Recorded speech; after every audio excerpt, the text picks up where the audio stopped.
Olá, sejam todos muito bem-vindos, muito bem-vindas a mais um Alesp Cidadania. Hoje nós vamos falar sobre tecnologia e reconhecimento facial. Esse tipo de tecnologia vem ganhando cada vez mais o mundo e principalmente o Brasil. O reconhecimento facial é uma forma de identificar ou confirmar a identidade de uma pessoa usando o seu rosto. Os sistemas de reconhecimento facial podem ser usados para identificar, por exemplo, pessoas em fotos, vídeos ou até mesmo em tempo real. Normalmente, o reconhecimento facial não conta com um banco de dados vasto de fotos para determinar a identidade de uma pessoa.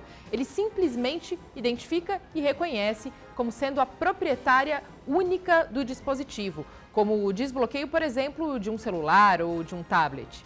Algumas empresas hoje usam o sistema para liberar a entrada de um funcionário também ou de um visitante. E aqui no estado de São Paulo já existem algumas câmeras espalhadas pela capital paulista que reconhecem o cidadão nas ruas.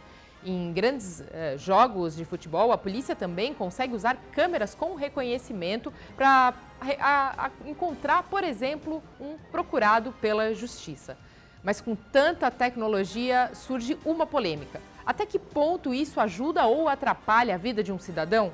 A Justiça liberou a Prefeitura de São Paulo para adquirir 20 mil câmeras de reconhecimento facial. Mas a Defensoria Pública de São Paulo, em conjunto com entidades, ingressou com uma ação civil pública para anular o programa Smart Sampa da Prefeitura, que visa instalar as câmeras de segurança com essa tecnologia. Parte da ação tem a justificativa de proteger o cidadão de acordo com a LGPD, que é a Lei Geral de Proteção de Dados, que visa o respeito à privacidade ao assegurar os direitos fundamentais de inviolabilidade e da intimidade, da honra e da imagem da vida privada. Um evento aqui no Instituto do Legislativo Paulista, o ILP, vai promover palestras sobre essa nova tecnologia. Para falar sobre isso, conversamos agora com a professora e doutora da Faculdade de Direito da USP, Cristina Godoy, de forma remota, e com o cientista social Rodrigo Brandão, que está conosco em nossos estúdios, e com o advogado e pesquisador Tiago Gomes. Sejam todos muito bem-vindos ao Alesp Cidadania. Obrigado, Mariana. Grato pela oportunidade. Muito bem. Doutor, gostaria que o senhor começasse explicando para a gente, então, justamente esse imbróglio, né, que a gente falou aqui no começo. Nós lemos na abertura do nosso programa de hoje, falando sobre a proibição ou não da Prefeitura poder adquirir essas câmeras. Então, perfeito. Acho que tem dois casos aí que são emblemáticos. O primeiro é em relação à aplicação de reconhecimento facial nas dependências do metrô. Então, hoje o metrô na linha azul e vermelha tem o uso dessa ferramenta para poder reconhecer os usuários e, eventualmente, fazer a localização de pessoas perdidas. Então, esse é o grande argumento ali que eu digo, o argumento securitizador, né, que garante uma justificativa para a implementação dessa tecnologia. Houve ajuizamento de ação pela Defensoria e outras entidades em face do metrô, mas não houve a interrupção do uso. O entendimento do tribunal foi o de que retirar o uso da ferramenta poderia prejudicar o erário público. E na outra vertente, a gente tem também o sistema Smart Sampa, que dialoga com o sistema City Câmeras. Então, a Prefeitura já pedia a cessão, né, de câmeras, o empréstimo de câmeras particulares nas fachadas, para que houvesse uma integração com o sistema de segurança. E a ideia do Smart Sampa é aplicar o reconhecimento facial dentro desse sistema. Teve um primeiro edital que veio a público, mas ele acabou sendo derrubado, teve uma questão de concorrência e a Prefeitura recuou. Tinha também ali dois outros termos que foram bastante polêmicos. Então, o primeiro era a localização de situações de vadiagem e também o recorte racial. Nessa segunda versão digital, que foi liberado pelo Tribunal de Contas do município, com ressalvas em relação a reverberações sociais e resultados sociais da ferramenta, esse segundo edital retirou esses dois itens de polêmica e a Prefeitura, então, tentou fazer a publicação. E aí teve uma vereadora, né, na verdade a bancada feminista de um partido aqui da Câmara dos Vereadores da capital, que ajuizou uma ação e, em primeira instância, o entendimento do juízo foi de que haveria o risco de reprodução de racismo estrutural. Principalmente porque o histórico, o doutor Rodrigo vai comentar, o histórico de falhas no reconhecimento de pessoas pretas é muito maior. Em primeira instância, isso foi acatado, então o edital foi travado. Só que a Prefeitura apresentou um recurso. Então, na terça-feira, às 8h30 da manhã, a desembargadora autorizou a retomada do edital, ela não acolheu o recurso que foi apresentado, né? Na verdade, ela acolheu o recurso da Prefeitura e disse que o edital poderia ter prosseguimento. Então, nos próximos dias, aí, provavelmente o edital vai ser publicado se já não tiver sido disponibilizado para concorrência. Esse é o imbróglio do momento. Rodrigo.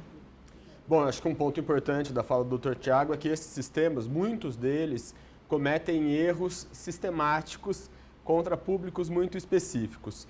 Diferentes pesquisadores identificaram que quando esses sistemas erram, em geral eles cometem erros diante de pessoas, principalmente pessoas negras, mas também pessoas asiáticas, em geral pessoas não brancas. Então a taxa desses sistemas, ao errarem, são taxas muito maiores diante, principalmente de homens não brancos. Então toda vez que o sistema tem que reconhecer uma pessoa e essa pessoa não é um homem branco, em geral esses sistemas cometem falhas de reconhecimento.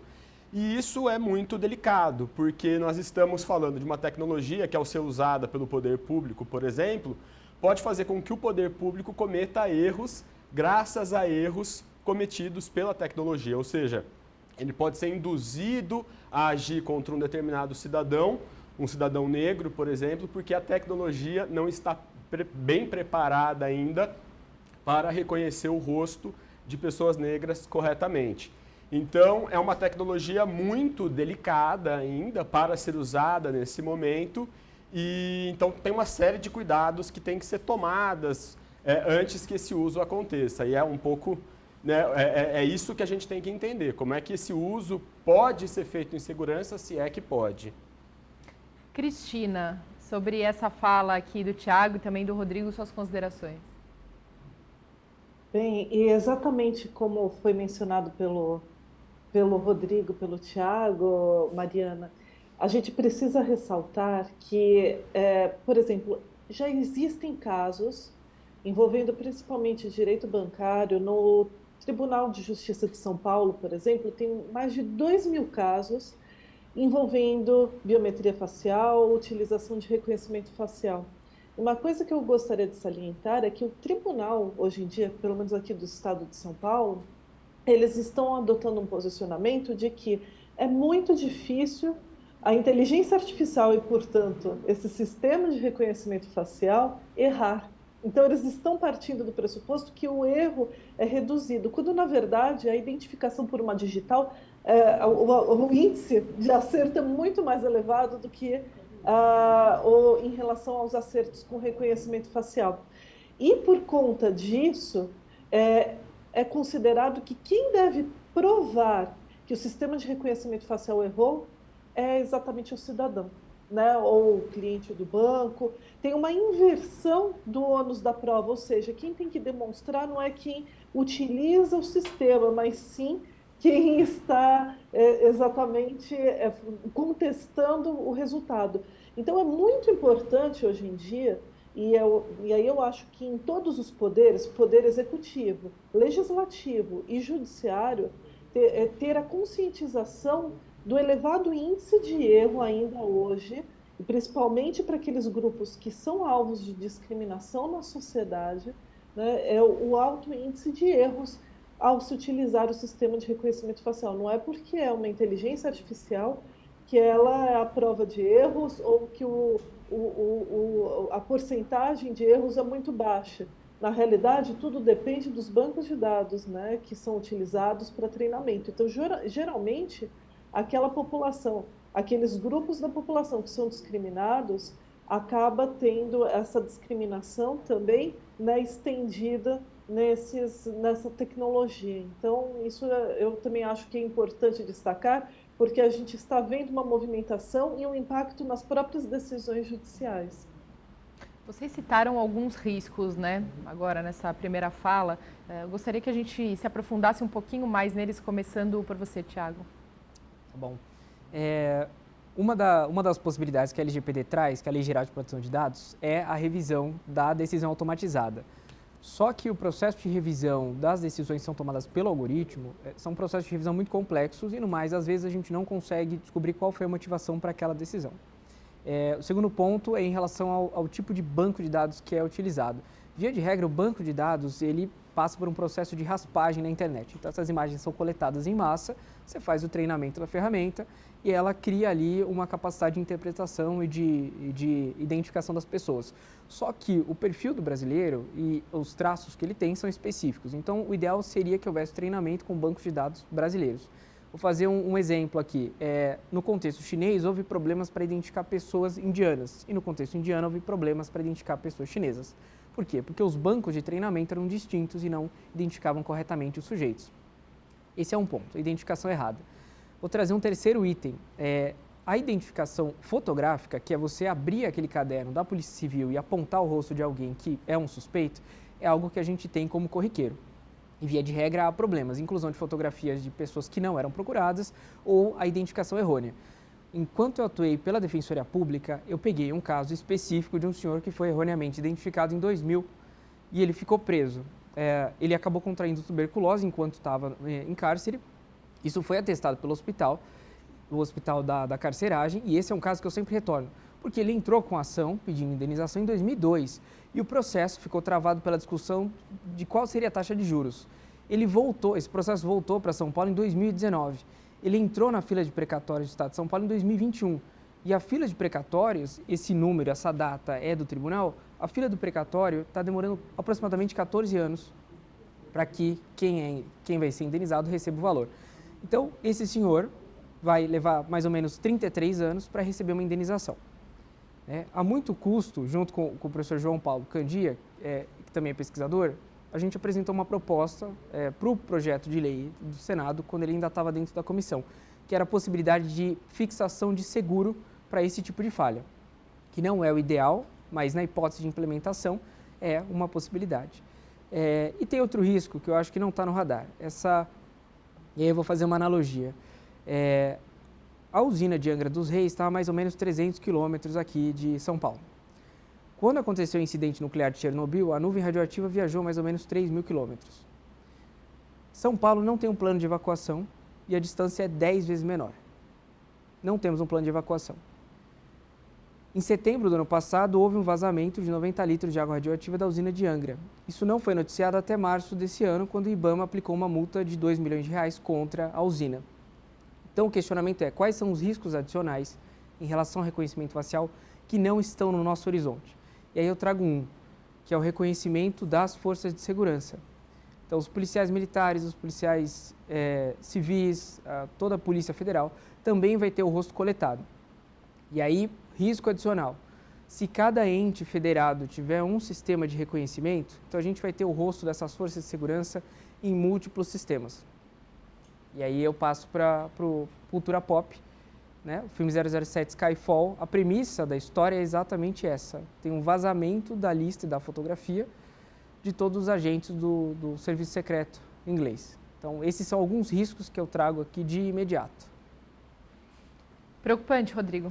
Sim, e eu acho que existe um outro risco de corte mais social, que é o seguinte: toda vez que se fala de inteligência artificial, de reconhecimento facial, existe um discurso muito positivo, como se a tecnologia por si só fosse imune a erro, não cometesse erros, e como se ela fosse uma espécie de salvação para os nossos problemas sociais. E esse é um risco que merece ser acompanhado e merece ser combatido.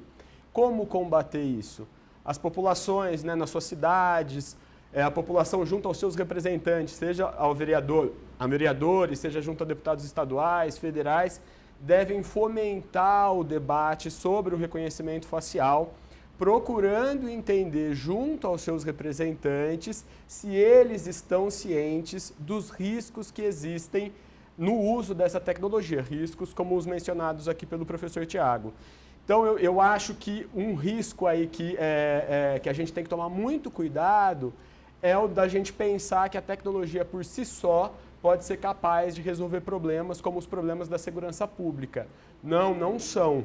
O reconhecimento facial não é capaz de fazer isso, seja pelos erros que a gente comentou aqui, como, por exemplo, os erros contrários, sobretudo, a pessoas negras, mas também, por mais que essa tecnologia não cometesse esses erros, ela precisa estar inserida num contexto no qual os funcionários públicos, por exemplo, que vão manusear essa tecnologia, que vão usar as informações dessa tecnologia, estejam preparados para fazê-lo. Então, eu diria aqui que existe esse risco, que é o da gente achar que a tecnologia por si só pode ser uma resolvedora de problemas sociais, quando na verdade não é. Se ela tem algum potencial para resolver qualquer problema que seja, inclusive no campo da segurança pública, isso só vai acontecer, esse potencial só vai ser deslanchado se os elementos humanos, se os operadores humanos que contratam, que usam essa tecnologia, estiverem bem preparados para fazer esse uso. Senão seria um pensamento muito simplista, né, Cristina? Exatamente. E Mariana, o que a gente pode notar é que exatamente como a característica dessa tecnologia torna muito difícil você, por exemplo, quando é utilizado em espaços públicos, fazer a coleta do consentimento daqueles que estão tendo a sua imagem coletada. Então, mesmo quando a gente pensa em adequação à Lei Geral de Proteção de Dados, todo o movimento é muito difícil, né? E quando a gente fala de risco, né, a gente precisa pensar que essa tecnologia precisa sim ser regulamentada, é necessário ter uma legislação específica sobre isso, principalmente em relação ao seu uso pela esfera pública, né? Porque se a gente não deixar claro o seu uso, o seu emprego, em que áreas que vão ser empregadas, né? E quais são os requisitos para o seu uso, a gente realmente corre todos esses riscos mencionados, tanto pelo Tiago como pelo Rodrigo. Então, seria muito importante a gente pensar numa regulação pautada numa classificação geral do risco, desde o inaceitável, que seria a utilização desse reconhecimento facial, inclusive para perseguição de determinados indivíduos ou grupos sociais, que pode ser utilizado isso, inclusive, em mãos erradas, né, por regimes autoritários, mas também o de risco alto, que é exatamente na área de segurança, de transporte, educação, saúde, e isso exigiria o quê? A apresentação de alguns requisitos, como relatórios de conformidade, ter a transparência em relação a essa tecnologia e o cidadão poder acessar, a responsabilidade, portanto, a accountability, né, daquele que está utilizando, e também, claro, de risco mínimo, né, que aí, ou limitado, que exigiria algumas obrigações adicionais, mas a gente pensar em cada uma dessas aplicações e colocar determinadas exigências. Porque, inclusive, num trabalho que é uma pesquisa, inclusive, conduzida pelo Rodrigo, e a gente teve a oportunidade de escrever junto um trabalho, o que a gente analisou? Que no setor de transporte, né, e isso foi até um levantamento feito pelo Rodrigo, no setor de transporte público, quando você vai entrar em contato com determinada prefeitura que está utilizando o sistema de reconhecimento facial no transporte e pergunta sobre a tecnologia, etc., eles falam para você entrar em contato. Quando respondem, falam para você entrar em contato com aquela empresa. Então, veja, o cidadão aí depois precisa saber qual que é a empresa, entrar em contato e depender da disponibilização, né, de determinados documentos ou explicações, sendo que o próprio órgão público que contrata, que utiliza, porque na realidade não vai ser desenvolvido dentro da esfera pública, eles vão contratar de terceiros, mas já precisaria estar adequado, ter os relatórios de adequação, comprovar que adotou todos os requisitos de segurança, tudo ser transparente, não gerar uma dificuldade como essa, e é tudo nebuloso, a gente não sabe como que é utilizado. Então, a gente verifica, como foi mencionado pelo Tiago e pelo Rodrigo, um alto índice de erros, uma confiança cega nessas tecnologias, e depois, por consequência, aquele cidadão que quer saber mais e que está desconfiado em relação ao uso dessa tecnologia não tem acesso. Então, realmente, a gente está num contexto muito perigoso e sensível, que precisa ser analisado com mais atenção. Bom, como a doutora disse agora, né, quer dizer, um problema que permeia diversos setores, né? Ela mesma trouxe a questão do transporte, mas aí a gente pode citar saúde, tem também a questão de segurança que vocês já citaram aqui, e vai, na verdade, a vida inteira hoje, né? Para a gente simplesmente desbloquear os nossos dados no nosso celular, por exemplo, a gente usa o reconhecimento facial. Agora, qual é a importância de regulamentar, ou seja, de criar mecanismos, de criar leis para coibir um pouco esses riscos todos que vocês estão pontuando aqui? Tá bom. Em termos legislativos, a gente tem duas opções. Ou a gente estabelece um controle prévio, como se fosse uma espécie de certificação, que aí seria uma certificação mais de boas práticas ou de quais elementos estão sendo incluídos ali na estrutura de funcionamento da ferramenta. Vou fazer um comparativo aqui com produção de dados. Então, existe uma expressão que é a privacidade por padrão. Quando você tem o desenvolvimento de um produto, você segue ali a expectativa de que ele vai proteger a privacidade do começo ao fim. Então, não vai ser no meio do caminho que o desenvolvedor vai pensar no elemento privacidade. A ideia é também considerar como vai ser a estruturação do algoritmo para que tenha uma série de testes, a gente chama de um sandbox regulatório. O município de São Paulo tem uma lei específica para isso, o estado de São Paulo também, para que a gente submeta o algoritmo que vai ser usado em espaço público a incansáveis testes antes de colocá-lo em funcionamento. Isso vale para outros algoritmos que eventualmente apareçam. Gestão de trânsito, gestão de energia elétrica, distribuição de água, alocação de recursos, enfim. Então, estabelecer um controle prévio via certificação com um espaço para teste e também determinar quem vai ser o responsável nessa cadeia. Aí eu vou trazer uma outra referência aqui. Tem um filme que chama Mar Adentro e é um rapaz que quer cometer eutanásia. E o que ele faz para não responsabilizar as pessoas que vão ajudá-lo? Cada pessoa que ele conhece fica responsável por uma coisa. Pegar o remédio, a outra coloca no copinho, a outra deixa o copo do lado da cama dele, até que no final ele consegue seguir com a eutanásia. O problema que a gente tem nesse caso é quem foi o grande responsável. A responsabilização ficou esgarçada. Hoje, em relação à IA, a gente tem a mesma dificuldade. É o programador? São os 15 programadores que mexeram depois? É o operador? É o desenvolvedor? Vai ser o erário público? Então, determinar quem vai ter cada responsabilidade, cada uma das parcelas, é um item importante também. Bom, eu acho que tem um ponto importante aqui que o professor Thiago trouxe, né? A regulamentação dessa tecnologia é importante porque precisa ficar muito claro, em casos de erros, de resultados adversos, quem é que responde por aquele erro. Então, a regulamentação, de saída, ela é importante por essa razão. Ela é importante também porque, ao regulamentar essa matéria, criam-se incentivos para que quem for adotá-la, como, por exemplo, um gestor público, tenha que observar uma série de cuidados ao recorrer àquela tecnologia.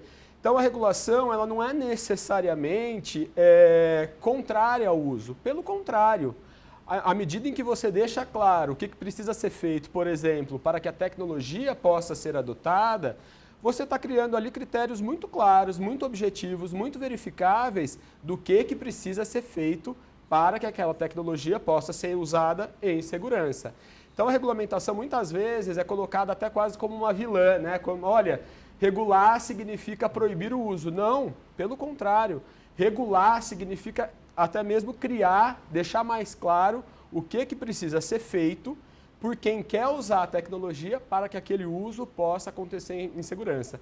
Então, eu te diria isso, Mariana, a importância de regular está muito ligada à necessidade de tornar claro para todo mundo o que precisa ser feito para que o uso dessa tecnologia possa acontecer em segurança. E para além de responsabilizar ou saber a quem responsabilizar e de que forma, tem também a proteção da população como um todo, né, doutora? Exatamente. E é exatamente em razão da população que a gente precisa pensar nessa clareza, né, de uma lei que regule, especifique quais são os requisitos, como que deve ser empregada essa tecnologia, a questão, como o professor Thiago também ressaltou, da responsabilização. Por quê? Porque exatamente a legislação não é para proibir, mas é exatamente como o Rodrigo falou, para deixar as regras claras. E por quê? Porque se a gente não fizer isso, quem vai decidir? Porque vão surgir, como estão surgindo casos no Poder Judiciário. Quem vai decidir é o Poder Judiciário. Primeiro, nós teremos decisões discrepantes entre si, né? E segundo, até a consolidação de uma jurisprudência, isso vai demorar muito tempo. E precisa também verificar que ainda não está claro por parte dos integrantes do Poder Judiciário, né, todos os limites e as limitações, os riscos dessa tecnologia. Então, exatamente por conta disso, é importante a gente regular. Por quê? Porque a gente precisa, por exemplo, todos os sistemas de reconhecimento facial deveriam exigir, principalmente quando são empregados pela esfera pública, relatório de risco, plano de mitigação de danos, né? Exatamente pensando naquele que pode sofrer danos devido ao uso, garantia da transparência, e aí é tanto ativa como passiva, é disponibilizar os dados e não só esperar a exigência do cidadão para saber mais informações sobre aquela tecnologia. Um design de alto nível de acurácia, qual que é a percentagem? Nos editais de contratação pública existe isso? Por enquanto não. Robustez, segurança cibernética. Então, todos esses são elementos que precisam ser tomados em conta quando for regular. E quando a gente utiliza, por exemplo, essa tecnologia em situações de alto risco, por exemplo, a própria questão do uso dessa tecnologia para a área de segurança pública, a gente precisa pensar, por exemplo, que é preciso uma certificação, como até o Tiago falou, auditorias externas para verificação, né, do funcionamento dessa tecnologia. Então, tudo isso é muito importante para a gente garantir o que é a conformidade da tecnologia com os parâmetros necessários para proteger os direitos fundamentais da população. Porque se a gente permanecer dessa forma, a gente vai estar criando uma situação de grande insegurança jurídica e a gente vai gerar uma grande confusão, porque na primeira instância vão ter decisões totalmente contrastantes e depois a gente vai demorar muito tempo para verificar e vai depender do judiciário decidir como que elas devem ser regulamentadas. Então, tanto para as empresas que fornecem como para os cidadãos, existirá essa insegurança, porque as empresas não vão saber quem vai ser responsabilizado, como vai ser responsabilizado, qual que era o critério mínimo para não ser responsabilizado, e a população também. Ela vai ser alvo de diversos danos, né, e mesmo obscuridades quanto ao seu uso, e o cidadão não vai saber como se defender, como nesses casos que eu mencionei, que eu verifiquei em direito bancário.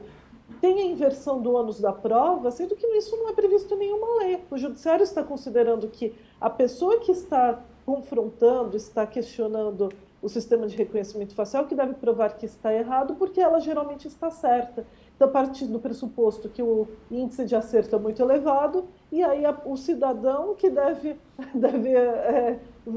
provar que é o contrário. Então, quer dizer, imagine, você não está esperando isso nesse momento, e até você é a parte hipossuficiente, né? E, então, garantir essa transparência também é fundamental. Então, a gente precisa legislar para deixar as regras, como o Rodrigo falou, as regras do jogo claras, né? E para proteger os cidadãos, principalmente os cidadãos em relação ao mau uso ou possivelmente também vazamentos dessa tecnologia. Você também não sabe esses dados como são armazenados em empresas que são contratadas, qual que é a segurança aplicada, segurança cibernética, se é em serviço de cloud, permanece aqui no Brasil, é mandado para fora. Tudo isso é muito questionável, né, Maria?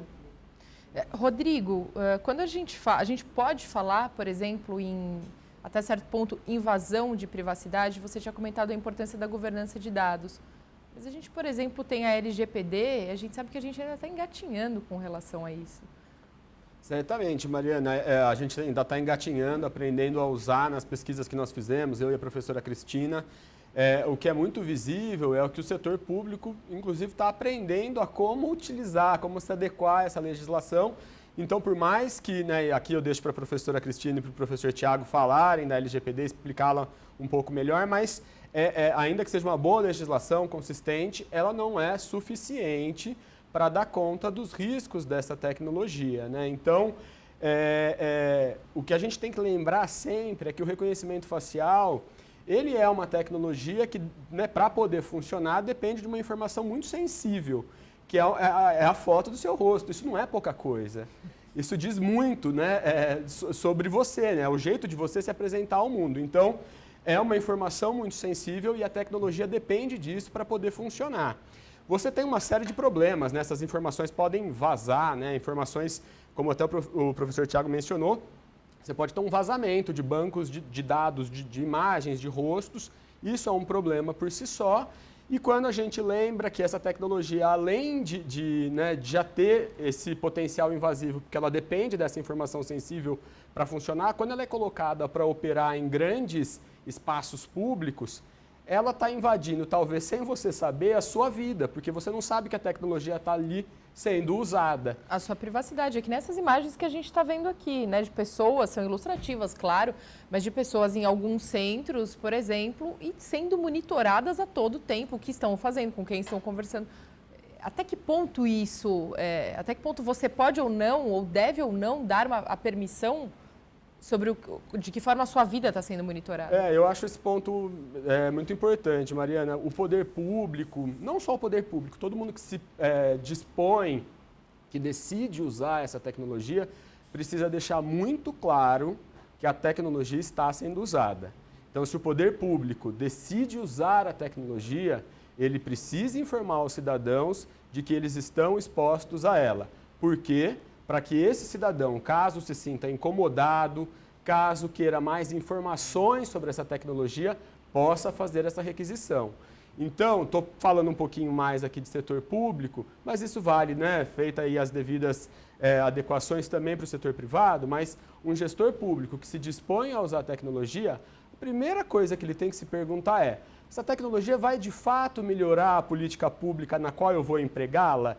Vai trazer algum resultado concreto de melhora? Outros países, outras cidades já usaram e de fato melhorou? Por exemplo, sou um gestor da área de educação, decido implementar um sistema de reconhecimento facial nas escolas.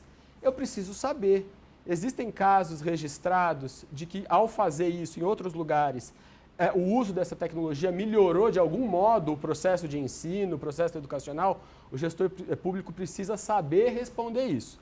E a segunda atitude que ele tem que tomar, entre outras, é deixar muito claro que esse sistema está sendo usado para que as pessoas possam apresentar indagações sobre esse sistema.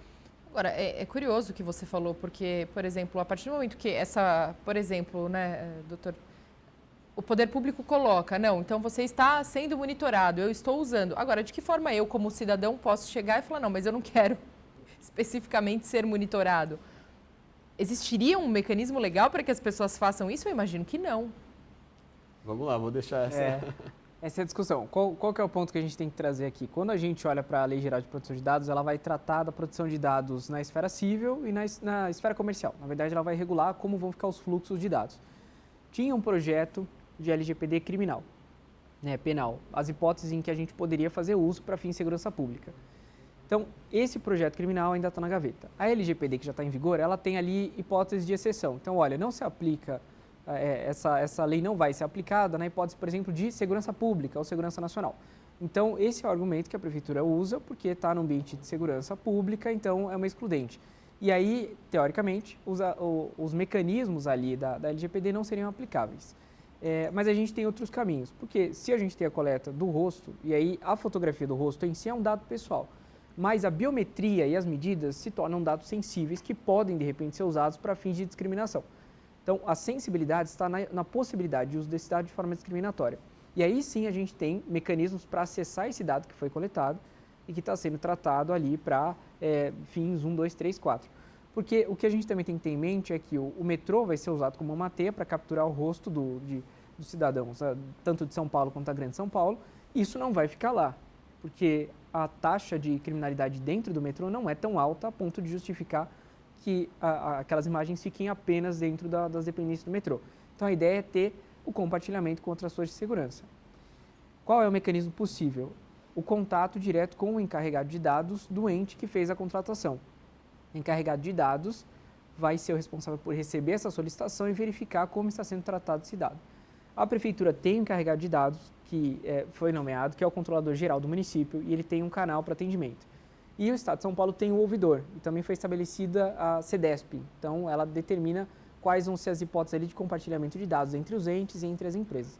Então existem mecanismos para a gente acessar, mas a questão é a efetividade dos canais e também a disponibilidade do próprio órgão.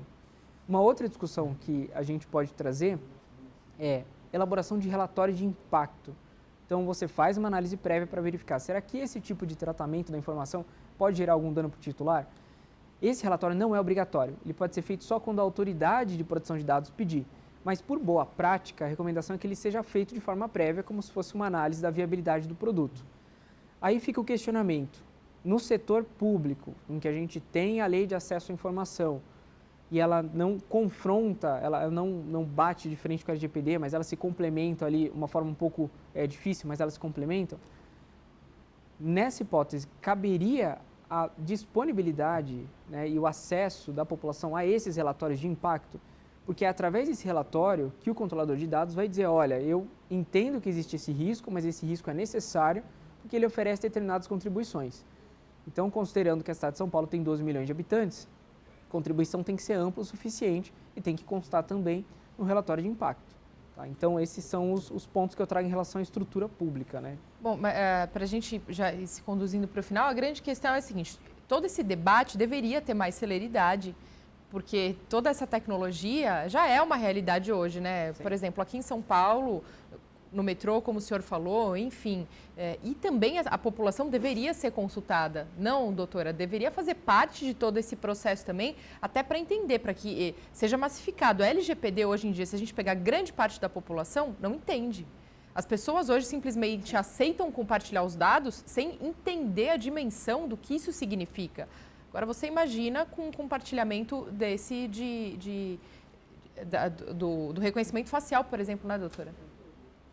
Exatamente. Tanto que um dos principais pontos que, na realidade, é uma questão até de política pública para os próximos anos, é a própria educação digital da população para poder participar desse debate, né? Não é se tornar especialista em inteligência artificial, mas poder compreender os riscos, os impactos, enfim, ter um letramento, né, digital para poder se inserir nesse debate. E é por isso que eu ressalto tanto que é fundamental a participação do Poder Legislativo nesse assunto, porque é exatamente o Poder Legislativo que é o canal, né, que representa o povo, a vontade do povo, e é por isso que é muito... A LGPD, a Lei Geral de Proteção de Dados, realmente é muito importante nesse tema, mas não é suficiente.